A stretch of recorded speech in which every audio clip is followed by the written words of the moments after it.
के मौके पर राजस्थान उदयपुर में वो फेरे लेंगे। हालांकि 3 साल पहले उन्होंने कोर्ट मैरिज कर ली थी, लेकिन अब वो ट्रेडिशनल तरीके से फेरे लेकर शादी करेंगे। चलिए आगे बढ़ते हैं खबरों की तरफ। देखिए आप, हिंदुस्तान का दिखा दम। देश के पीएम मोदी ने एरो इंडिया 2023 का उद्घाटन किया और इस दौरान नरेंद्र मोदी बोले, आज का भारत तेज व दूर की सोचता है और तुरंत फैसला लेता है। ये कुछ तस्वीरें आप देख सकते हैं। एरो शो में स्वदेशी सुपरसोनिक एयरक्राफ्ट पर बजरंग बली का मार्क भी हमें देखने को मिला और इस एयरक्राफ्ट की टेल पर लिखा है, तूफान आ रहा है। पहली बार अमेरिकी F-35 फाइटर प्लेन भी इस एरो इंडिया शो में शामिल हुए। कर्नाटक के बेंगलुरु में इस एरो इंडिया शो का उद्घाटन हुआ। इसकी कुछ तस्वीरें आप देख सकते हैं। इसमें भारत की एयरफोर्स ने भी अपनी ताकत का जलवा दिखाया। पीएम मोदी बोले कि ये एक शो नहीं, भारत की ताकत है। अच्छा, वैसे आपको बता दूं, आज 14 फरवरी को देश के गृह मंत्री अमित शाह एक दिन के हरियाणा दौरे पर भी आएंगे और पुलिस को राष्ट्रपति कलर प्रदान करेंगे। चलिए अगली बड़ी खबर आ रही है दोस्तों। आम आदमी को महंगाई का झटका लगा है। थोक के भाव बढ़ी रिटेल महंगाई दर, जो दिसंबर में 5.72 थी, वो जनवरी महीने में 6.52% तक बढ़ चुकी है। पिछले 3 महीने के हाई लेवल पर चल रही है अभी रिटेल महंगाई। खाने पीने के सामान के दाम बढ़ने से महंगाई बढ़ी है। अगला अपडेट आ रहा, अडानी हिंडनबर्ग मामले की जांच को लेकर समिति बनाने के लिए केंद्र सरकार राजी हो चुकी है और सुप्रीम कोर्ट ने 17 फरवरी को फिर बुलाया है। सेबी का भी कहना कि सिस्टम को मजबूत करने के लिए एक कमेटी बनाएगी। केंद्र सरकार ने सुप्रीम कोर्ट में कहा, एक्सपर्ट के नाम सौंपेंगे। अडानी केस के चलते ये सवाल उठे थे। हालांकि अडानी ग्रुप और इसके निवेशकों के लिए राहत भरी खबर आई है। एंटरप्राइजेज के शेयर ने 2200 का लेवल पार कर लिया और अडानी पोर्ट भी 7% तेजी में दिखाई दिया। अडानी मामले को लेकर सेबी ने भी बड़ा ऐलान करते हुए कहा कि देश की वित्त मंत्री निर्मला सीतारमण को इसकी जांच से जुड़ी सारी रिपोर्ट सौंप देंगे। और देखिए, राज्यसभा का सदन भी 13 मार्च तक स्थगित हो चुका है। विपक्ष के सांसदों ने अडानी के मुद्दे पर जेपीसी की मांग की। लोकसभा में राहुल गांधी को नोटिस भी दिया गया। चलिए अगली बड़ी खबर है। देश के परिवहन मंत्री नितिन गडकरी ने बड़ा ऐलान किया, 2030 तक देश की सड़कों पर 2 करोड़ इलेक्ट्रिक वाहन दौड़ेंगे। और हाल ही में तो आपको बताऊंगा, हमारे देश में जम्मू कश्मीर में लिथियम पाया गया, जिससे बैटरी उद्योग को बढ़ावा मिलेगा देश में, तो इससे इलेक्ट्रिक व्हीकल और सस्ते होंगे। राइट। वहीं एक बड़ी खबर आ रही है कि वैश्विक अर्थव्यवस्था को डिजिटल बनाने में भारत की महत्वपूर्ण भूमिका होगी। अब दुनिया के 13 देश भारत के यूपीआई पेमेंट सिस्टम को अपनाने के लिए तैयार हो चुके हैं। अच्छा, बैंकिंग न्यूज से बड़ी खबर है दोस्तों। आप बिना इंटरनेट के भी आप पेमेंट कर पाएंगे। देश के सबसे बड़े प्राइवेट बैंक ने ऑफलाइन पे सिस्टम लॉन्च कर दिया। जी हाँ, HDFC बैंक की तरफ से ये ऑफलाइन पेमेंट भुगतान सिस्टम रोल आउट किया गया और फिलहाल इस पायलट प्रोजेक्ट को देश के 16 शहरों में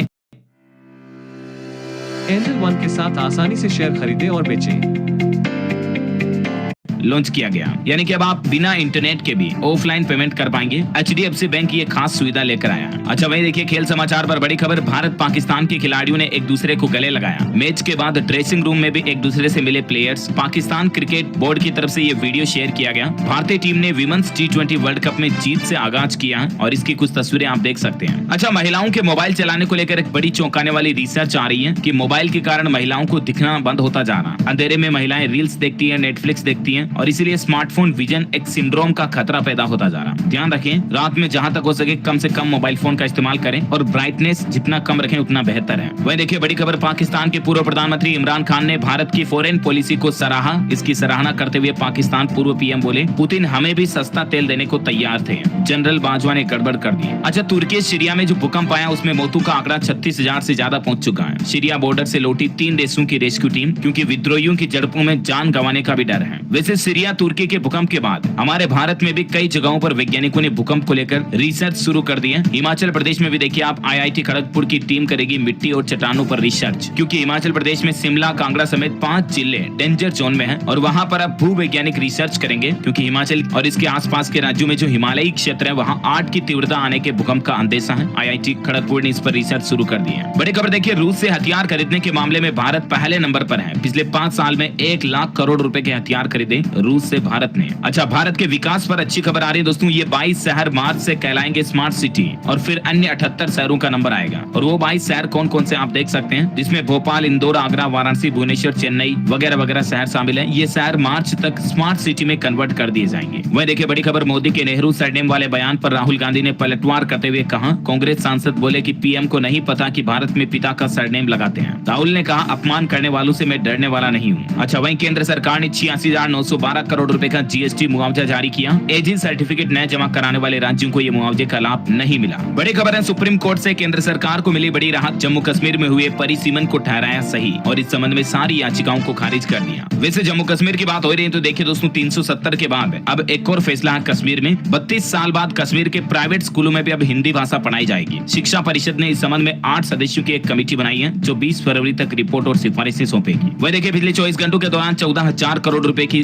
संपत्ति में बढ़ोतरी हुई मुकेश अंबानी की में, और वो अब दुनिया के टॉप 10 अमीरों की लिस्ट में पहुंच चुके हैं। बड़ी खबर देखिए, भारत में 5300 करोड़ का निवेश करेगी रिनोल्ट और निशान कंपनी। तमिलनाडु सरकार के साथ इन दोनों कंपनियों ने एक एग्रीमेंट किया है। अच्छा वहीं कल सुबह सुबह सिक्किम राज्य में भी भूकंप के झटके आए। रिएक्टर स्केल पर तीव्रता 4.3 रही। गनीमत रही कि जानमाल का नुकसान नहीं हुआ। देश के प्रधानमंत्री नरेंद्र मोदी 16 फरवरी को आदि महोत्सव का उद्घाटन करेंगे। मेजर ध्यानचंद राष्ट्रीय स्टेडियम दिल्ली में ये 15 दिन का आदि महोत्सव होगा और इसका उद्घाटन देश के पीएम करेंगे। वह देखिए, देश की पहली बैटरी से चलने वाली एसी डबल डेकर बस की शुरुआत भी भारत में हो चुकी है, जो 80 मिनट में फुल चार्ज होगी और मुंबई रूट पर चलेगी ये बस। अच्छा, आपकी नींद पर एक बड़ी चौंकाने वाली रिसर्च आ रही कि खर्राटों के कारण 20% कपल साथ नहीं सोते हैं और कोरोना के बाद से ये प्रॉब्लम और ज्यादा बढ़ गई है। 21% कपल ने माना कि इससे उनके रिश्ते और बेहतर हुए। पोल्यूशन पर भी एक बड़ी चौंकाने वाली रिसर्च आ रही कि एयर पोल्यूशन से लोगों में डिप्रेशन यानी कि तनाव का भी रिस्क बढ़ जाता है। जहरीली हवा से सिर्फ फेफड़े नहीं बल्कि ये दिमाग को भी नुकसान पहुंचा रही है और बुजुर्गों के लिए तो पोल्यूशन बहुत ज्यादा खतरनाक है। अच्छा बड़ी खबर है, राजधानी दिल्ली में अब 16 फरवरी को नहीं होगा मेयर का चुनाव। सुप्रीम कोर्ट में 17 फरवरी को इस मामले को लेकर सुनवाई होगी और ये चौथी बार मेयर चुनाव कैंसिल हुआ है। हिमाचल प्रदेश कैबिनेट की मीटिंग होगी 16 फरवरी को। अलग अलग विभागों को एजेंडा तैयार करने के निर्देश दिए। बजट सत्र और महिलाओं को हर महीने 1500 रुपए देने और 1 लाख नौकरियों को लेकर भी इस कैबिनेट बैठक में फैसला हो सकता है। आपको पता होगा, उत्तराखंड सरकार ने कल ही बड़ी घोषणा की थी कि अब हर साल 3 गैस सिलेंडर फ्री मिलेंगे। जो अंत्योदय परिवार राशन कार्ड धारक है ना, उनको इस योजना का फायदा मिलेगा। तो इस योजना के बाद उत्तराखंड के मुख्यमंत्री पुष्कर सिंह धामी ने एक और बड़ी घोषणा की है कि जल्द ही चीनी यानी कि शक्कर, नमक और तेल, साथ ही मसाले वगैरह ये भी सस्ते देंगे। तो ये वाकई में उत्तराखंड के लोगों के लिए बड़ी अच्छी राहत की खबर है। अच्छा, बॉलीवुड से एक बड़ी खबर आ रही है। भारतीय सिनेमा के दिग्गज कलाकार ओम पुरी की आखिरी फिल्म 24 फरवरी को रिलीज होगी। उनके निधन से पहले ये फिल्म शूट हुई थी। इसका नाम है खेला होबे। बिहार पटना के सुनील सी सिन्हा ने इस फिल्म को डायरेक्ट किया यानी कि निर्देशन किया और ये उनकी आखिरी फिल्म है जो 24 तारीख को रिलीज होगी। अच्छा मैं देखिए, मध्य प्रदेश कुनो नेशनल पार्क में और 12 चीते लाए जाएंगे। इसके लिए 10 बाड़े बनाकर भी तैयार कर लिए। पिछले साल भी चीते लाए गए थे, आपको पता होगा। और 18 फरवरी को कुनो आएंगे 12 और चीते। दक्षिण अफ्रीका से ट्राइड एंड टेस्टेड रूट से ही लाने की तैयारी चल रही है। अच्छा भाई देखिए, अगला अपडेट, बागेश्वर धाम पहुंचे मध्य प्रदेश के पूर्व मुख्यमंत्री कमलनाथ और पंडित धीरेन्द्र कृष्ण शास्त्री से मुलाकात की। इन्होंने हिंदू राष्ट्र को लेकर कहा कि भारत संविधान के अनुसार ही चलेगा। वह देखिए, रितेश्वर महाराज और पंडोकर सरकार भी बोले कि सनातन बोर्ड बनाना चाहिए। 10% आबादी के मदरसे, 5% के कॉन्वेंट स्कूल खुले, 80% सनातनियों का बोर्ड कहाँ है। तो आजकल काफी ज्यादा आपको पता होगा साधु संतों और सनातन धर्म को लेकर कंट्रोवर्सी चल रही है, जिसमें खास करके बागेश्वर धाम के चमत्कारों को लेकर हाल ही में काफी विवाद बना था। इसके बाद हिंदू राष्ट्र और सनातन बोर्ड बनाने को लेकर भी अब बहस बढ़ गई है। चलिए अगली बड़ी